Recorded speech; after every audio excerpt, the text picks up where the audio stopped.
And sometimes I even go and attend LDS churches occasionally.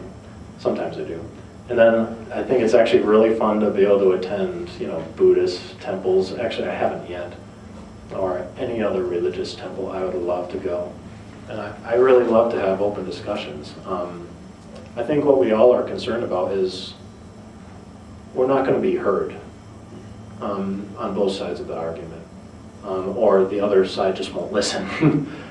Usually it's we're not listening to ourselves and we're not listening to the other side.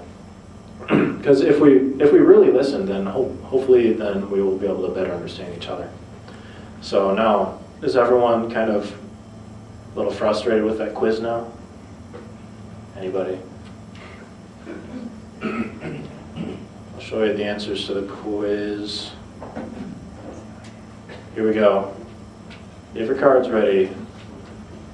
We have numbers 21. Anyone? No, just kidding. Okay. So we're going to go in sequential order according to the English linguistic way. Top left to bottom right. Top left, number 1 is ex-Mormon. Woohoo. Number 2 is Mormon. Number 3 is ex-Mormon. Good guess, guys. Number 4 is ex-Mormon. Number 5 is Mormon. Number 6 is ex-Mormon, as we just watched Matt Harrison. Number 7, Mormon. Number 8, Mormon. Number 9, ex-Mormon. I'm really curious. I heard too many yeses. How many got 7 to 9 correct? Wow, okay, so we have 1, 2, 3, 4, 5, 6, 7, 8, 9 people get 7 to 9 people correct. I'm very impressed, guys. Anyone get less than 5 correct? Less than 5 correct? It's okay, be honest. Thanks, guys. That's good. Was everyone overall, a little bit surprised, or at least understand the concept that it's really difficult to judge a book by its cover? Yeah, I see a few nods. I see a few scowls. So, going back to our outline. Now I want to try to open up as much as possible to an open discussion. I'd like to reserve, being this privileged speaker up here or something like that, like in a church meeting or something, I'd like to be able to open with myself, and then anyone can, according to our rules and guidelines that Brooke established at the beginning, respectfully and honestly present your stories or, some thoughts, opinions. But we do ask you again, please do not, talk about, or point fingers at any individual person, or, shout labels or anything like that. And I hope it's all understood. So, the first topic, what is it that we all have in common? First of all, we're all in this room, and we all are human, and we all have emotions. For some reason, growing up, it seemed like, well, to me, my understanding was that wickedness never was happiness, and for some reason I interpreted that as, wait a second, how does it go? How did I interpret it? So you can only be happy only if you do good things, I think. And so anyone, I thought, for only a little bit, I was really naive, like maybe 12 or something like that, I thought that only people who followed the commandments, were genuinely happy, or I should say, I should be a little more broad. Only people who followed the Mormon Church would really, be very happy in life. But I think we've all noticed that's not really ever going to be, has been the case or anything like that. Across the world, people have been happy in different religions, which is true. But perhaps people have been happy for the right reasons. I think that's something we all can agree on that. So what exactly is right is a great question. According to an atheistic perspective, if there is no God, then where does right come from? What is good? In my research and studies of ethics and values, it seems like every single human being on this earth, at least for themselves, wants to be happy. you don't really have anyone trying and looking for misery and sorrow.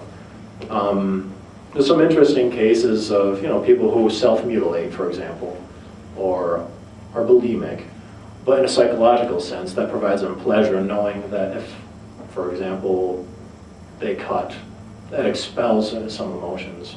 For others, even actually there's a process called trephination in the Middle Ages. They would grind a hole in the skull, theoretically, to release evil spirits out.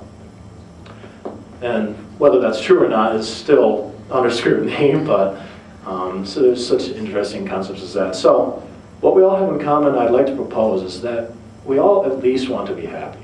And working together for one thing, cooperating is certainly one step in the right direction. I'd like to open up the floor to anyone else's thoughts on the matter. So what is it that we all have in common? Or anything else that I mentioned, like right, wrong, atheist, anything like that? Sure, I'll bring the microphone to you too. If you don't mind.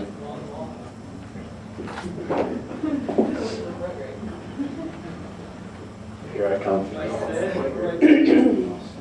Stand up. Okay, so my brother left the church about 3 years ago, and I'm not gonna sound to be cocky, but my family were okay. Yeah, you go sit down. I'll pass it to him. My family was very, very upset. My mom won't even let us talk about religion in the house. So me and my brother, we have philosophical debates when I'm alone with him at lunch or in his car and whatnot. And I got to talking about, he met with the filmmaker of the Ex-Mormon movies, and I was like, why do you say you're an ex-Mormon? And he's like, I don't know, because I'm an ex-Mormon. And I'm like, not to put it crudely, but I told him like, that's like a homosexual referring to themselves as an ex-heterosexual. Yeah. And he like got to thinking, he's like, yeah, but there's something different between my viewpoint of reality and my viewpoint of the world that's been formed from Mormon culture and being taught scriptures. Just because I don't believe in the doctrine anymore does not mean Mormonism hasn't affected my life and my worldview. So I feel like I'm not exactly an atheist. I'm not nothing about Mormonism. But so what my point is shouldn't there be like two words to describe this? Not just like ex-Mormon, not more like, what am I trying to say? Like, I think there should be Mormons, and then Mormon-based viewpoints of the world. Something between an ex-Mormon and a Mormon that's more not defining what you're not, but defining what you are. If that makes sense. Thank you. That's actually a really good question. What I type up there, does that pretty much summarize what you were talking about, or your question? Yeah. Cool. All right. I ramble though, so. No. Thank you. I really appreciate your personal thoughts and experience. Okay, well then, I'm a culturally raised, non-believing Mormon. So I'm defining myself as to what I was raised LDS. I grew up mostly in Utah. I no longer believe the church is true. But if somebody says to me, hey, we're going down to the Stake Center for Young Women, I get what that means. I know that the Stake Center is not, Ruby River or... And we do have to be careful in this area because a lot of times either Mormons or culturally non-believing Mormons will make references like that to people who live from out of state. What is that? So there you go. Culturally non-believing, agnostic Mormon. Sure.